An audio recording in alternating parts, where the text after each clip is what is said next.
আসন্ন স্বাগতিক বাংলাদেশ এবং সফরকারী আয়ারল্যান্ডের মধ্যকার 2 ম্যাচের টেস্ট সিরিজ হতে যাচ্ছে বা অনুষ্ঠিত হতে যাচ্ছে আগামী 11 নভেম্বর 2025 থেকে 29 নভেম্বর 2025 সাল পর্যন্ত। হ্যাঁ, এই দুইটি টেস্ট ম্যাচ কিংবা টেস্ট ম্যাচটি যে অনুষ্ঠিত হবে এই সিলেট আন্তর্জাতিক ক্রিকেট স্টেডিয়াম গ্রাউন্ড 1-এ বাংলাদেশে, সেটির জন্য মোট 14 সদস্যের দল ঘোষণা করেছে বাংলাদেশ ক্রিকেট বোর্ড।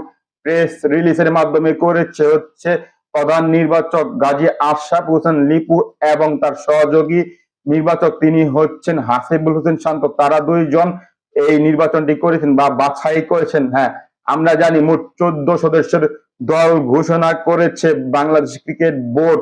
হ্যাঁ, কোন 14 ভাগ্যবান বা নির্বাচক, দুজন নির্বাচকের মধ্যে বা বিবেচনায় বা বিবেকে কোন 14 ভাগ্যবান এসেছে বা মুখ এসেছে বা খেলতে যাচ্ছে ওই আয়ারল্যান্ডের বিপক্ষে এই দুটি টেস্ট, এখন আমরা দেখে নেই, শুনে নেই, বুঝে নেই এবং জেনে নেই কোন 14 বা কোন 14 মুখ রয়েছে। হ্যাঁ, মাথায় ঢুকিয়ে নেই। নাম্বার 1 নাজমুল হাসান শান্ত, ক্যাপ্টেন। নাম্বার 2 সাদমান ইসলাম। নাম্বার 3 জয়। নাম্বার 4 মমিনুল ইসলাম। নাম্বার 5 মুশফিকুর রহিম। কংগ্রাচুলেশন, অভিনন্দন, শুভকামনা।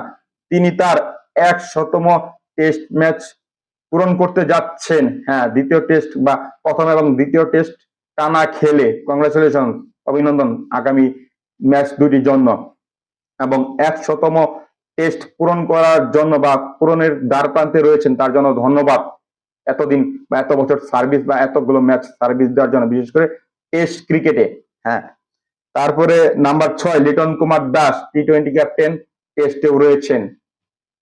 তারপরে Zakir Ali Anik, number 7। Number 8 Mehedi Hasan Miraz, number 9 Taijul Islam, number 10 Khaled Ahmed, number 11 Nahid Rana, number 12 Murad, number 13 Ebadot, number 14 এবং সর্বশেষ তিনি হচ্ছেন হাসান মাহমুদ। হ্যাঁ, এই 14 মুখ রয়েছেন বা 14 জন খেলতে যাচ্ছেন আগামী বাংলাদেশ বনাম আয়ারল্যান্ডের মধ্যকার 2 ম্যাচের টেস্ট সিরিজ। হ্যাঁ, আমরা জানি এই টেস্ট সিরিজে মোট রয়েছে 14 জন, থাকছেন 3 ফরম্যাটের 3 ক্যাপ্টেন একসাথে টেস্ট সিরিজ বা দুটি টেস্ট খেলতে যাচ্ছেন। হ্যাঁ, এখন দেখা যাক কেমন করে বা কেমন দল হয়েছে